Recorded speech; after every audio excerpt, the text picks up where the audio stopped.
I was taken aback by the first words directed at me from the woman who was supposed to become my sister-in-law. My brother, with an even more malicious grin, turned to me. "Sis, just go home already. Please don't forget to leave your gift, though." The two of them laughed together, and I felt something close to hatred towards my brother.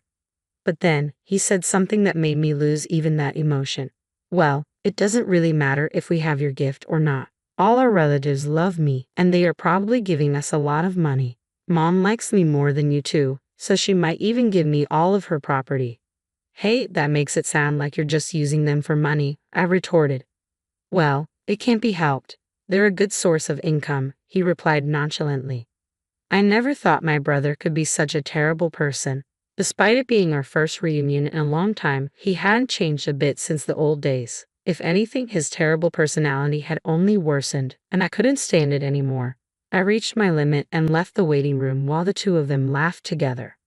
"My name is Emma. I'm 32 years old. I work for a foreign cosmetics company. After graduating from college, I worked for another company but was lucky enough to be headhunted by my current company. The people I work with are ambitious, and I work tirelessly every day while receiving constant motivation. As a result, I now hold the position of department head. Ever since I started working at this company, they have recognized my worth. Every day has been enjoyable. Of course, there are times when I struggle with work, but the sense of accomplishment after overcoming those challenges is something I can't experience anywhere else. I've never been one to spend my days thinking about how much fun I'm having. Especially before going to college, my days were very stifling. I have a younger brother, Nate, who is 5 years younger than me. Ever since Nate was born, my mom has been completely devoted to him. She loves him so much that I became less important to her. As a young child, I couldn't find anything to fill the loneliness of not being cared for by my mom. The more my dad and relatives tried to pay attention to me, the more I missed my mom. On the other hand, Nate was the first boy born in our family in a long time. He was also the type to easily get spoiled by anyone. So before long, our relatives stopped caring about me and only doted on my brother. To make matters worse, I have a strong sense of justice and hate wrongdoing. Not many people find a child who points out problems so cutely. Because of this, I became more and more distant from my relatives. The worst part was Nate's personality. Having been pampered by my mom and relatives, Nate grinned to someone who couldn't be satisfied unless he was the center of attention and knew exactly how to behave to get it. You could say he was skillful and good at getting by in life, but you could also say he was manipulative. I found it increasingly difficult to get along with my brother, Nate. He often found himself in fights, and my mom was always quick to defend him. As the favoritism towards Nate grew stronger, I began to lose my sense of purpose. It wasn't just my mom, even our relatives started favoring Nate, and I felt increasingly out of place during family gatherings. Seeing my discomfort, Nate would casually suggest, "Why don't you go to the other room, sis?" His smile belied a look that brooked no objections. At that time, Nate was only in the first grade of elementary school. If something bothered him, he wouldn't hesitate to lie, often painting me as the villain. I had long surrendered my role as the older sister when he uttered those words, leaving me with no choice but to retreat. Yet, what stung more than being treated like an outsider by my brother was the indifference of my mother and relatives. When my absence was noticed and my father inquired about my whereabouts, they merely shook their heads. My mother's response, "I don't know," felt like a dismissive brush-off. Nate, seizing the moment, would divert attention with one of his tales. It was as if I had ceased to exist, and the pain of being erased from their conversations was excruciating. Nothing changed even in my absence. It was only my father's sister, Aunt Ava, who seemed to notice my absence. "Here you are.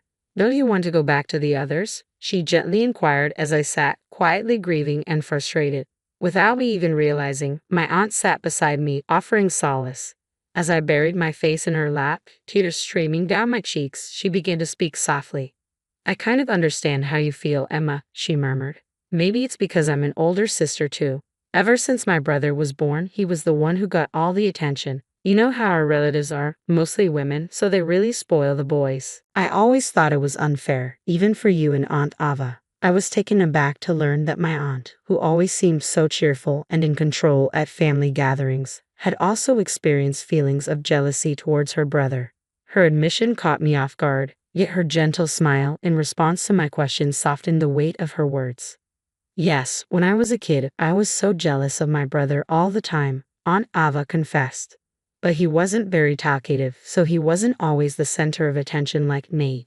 I think you must be feeling much worse than I did, she added, her hand gently stroking my head. It had been so long since I had received such comforting gestures, and I felt a mix of emotions, happiness and embarrassment for letting her see how vulnerable I felt. Our family has strong ties, you know, Aunt Ava continued. Nate is kind of cunning, or maybe he's just good at winning people's hearts. He has that kind of personality, right? Everyone gets easily fooled by him. Really, Aunt Ava? You think that about Nate too? I asked, surprised once again, realizing that no one else in the family seemed to see my brother in that light. Aunt Ava winked at me, surprised. So don't forget, I'm watching you, Emma. If you want, I can talk to everyone about it. No, it's okay. Just knowing that you're watching me is enough to make me happy, I replied softly. All right, I understand. But if there's anything you want me to hear, I'll listen. You can always rely on me, she assured me. From that moment on, I looked forward to seeing my aunt at family gatherings. Even now, though I've moved away, I still keep in touch with her regularly. The only other contact I have is the occasional email from my father with updates, as I rarely go home. I didn't expect to receive such unexpected news from my father. Nate was getting married. At a time when I was already feeling a bit anxious about the rush of marriages among my friends and even my coworkers, this news hit me hard. Though I wasn't unhappy with my current life, I couldn't help but feel a sense of disappointment. Then, to add insult to injury, Nate contacted me. Jesus, long time no see. His message read, I'm getting married, and my fiancée is already pregnant. Don't worry about not being married and showing our parents or grandchild. I've got that covered. But in return, give us at least $10,000 as a gift. It includes the costs of giving birth. Kids are expensive, you know.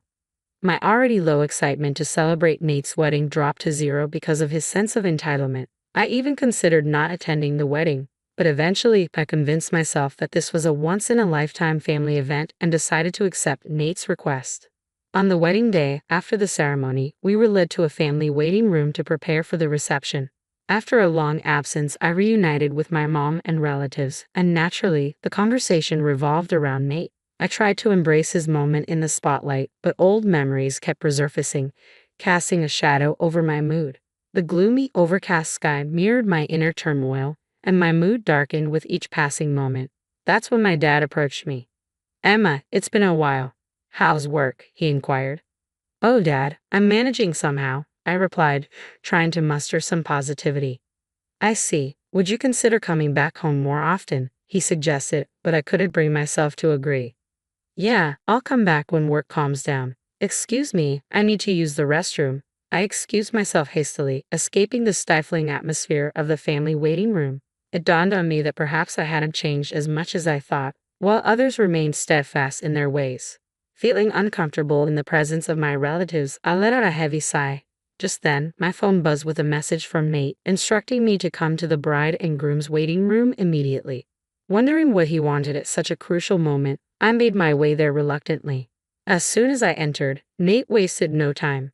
Did you bring it? He demanded, his tone implying something ominous. It took me a moment to grasp his meaning, but the disdainful glances from him and his wife made it clear. Yeah, I brought the $10,000 gift. Are you satisfied now? Congratulations on your wedding. I offered my congratulations with little enthusiasm, my heart not truly in it. But immediately, I regretted my attempt at civility. $10,000. I clearly said to give more than that. Isn't it common courtesy to give more than the requested amount? Nate retorted, his tone dripping with entitlement. Isn't $10,000 already generous? I gave it because you said the baby was coming. Isn't your attitude a bit much? I fired back, frustration bubbling to the surface.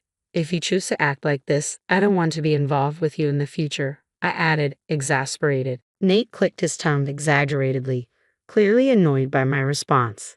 His wife joined in, laughing mockingly. Don't worry, we don't plan on relying on someone who's still unmarried in her 30s and acting so high and mighty for such a small amount of money, she taunted, her words stinging with condescension. I was taken aback by the first words directed at me by the woman who was supposed to be my sister-in-law. Nate, too, wore a malicious grin as he chimed in, Yeah, just take your gift and leave. Make sure you leave the gift money. The two of them laughed together, and in that moment, a surge of hatred towards my brother and his wife washed over me. But Nate's next words shattered that feeling. Well, even without your gift, we'll be fine. All our relatives love me. I'm sure they give us a lot of money. Mom likes me more than you too. She might even give me her entire fortune. Stunned, I could hardly believe what I was hearing.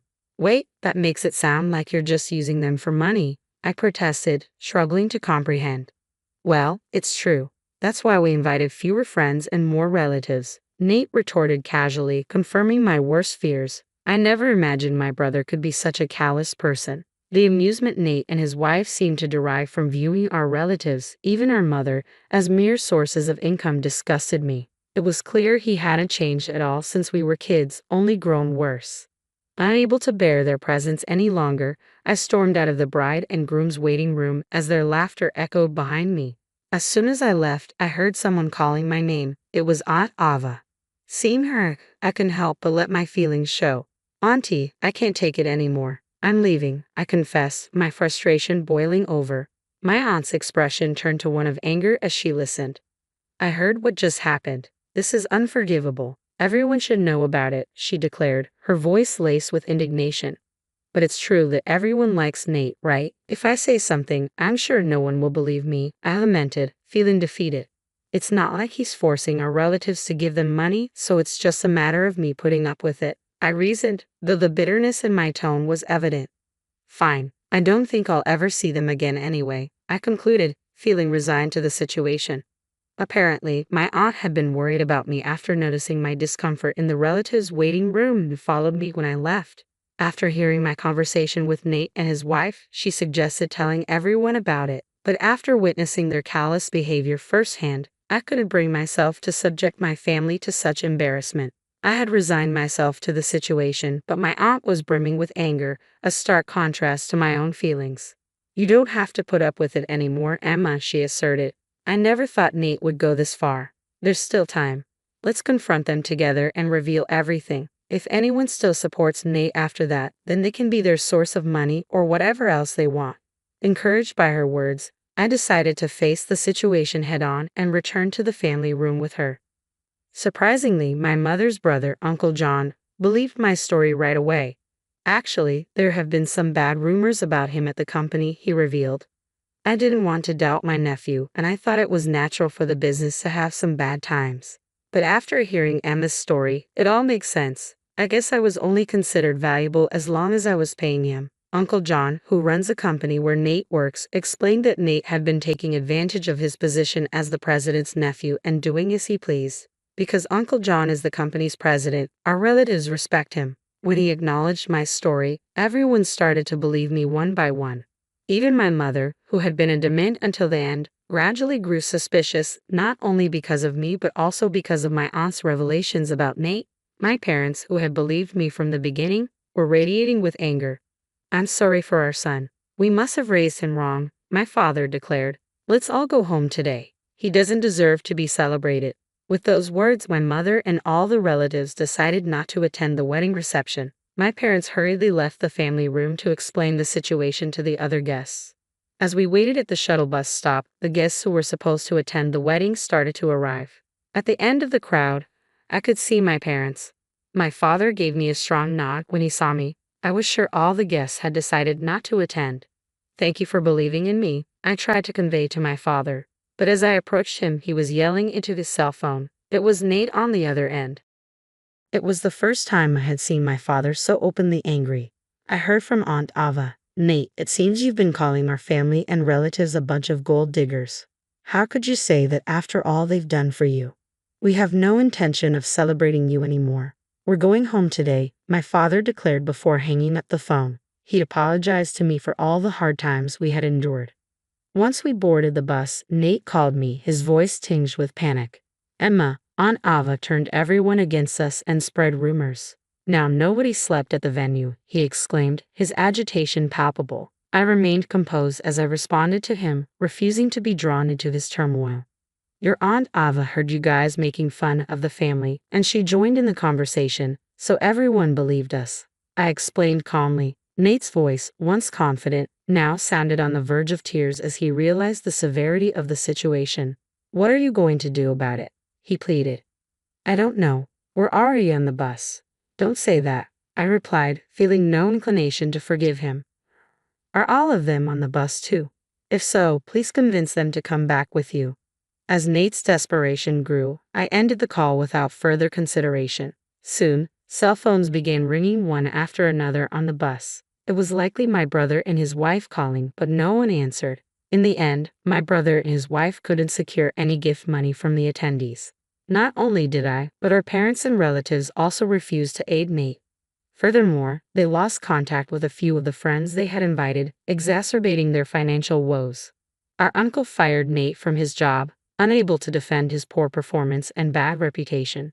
His wife, having quit her job for marriage, found herself pregnant and unwilling to work. They spiraled into debt, constant fights, and eventually decided to divorce before the baby was born. Despite my brother's repeated attempts to seek help, both our father and mother turned him away. Meanwhile, I found myself visiting my parents' house more often since Nate's wedding, attending family gatherings without discomfort. This newfound ease allowed me to embrace a broader perspective, becoming more flexible in handling work situations. Colleagues, subordinates, and bosses alike praised the positive change. Just the other day, I was even invited to dinner by a salesperson from a company we've been dealing with, sparking a glimmer of excitement for the signs of spring. With each step forward, I felt a sense of liberation and renewal in my heart.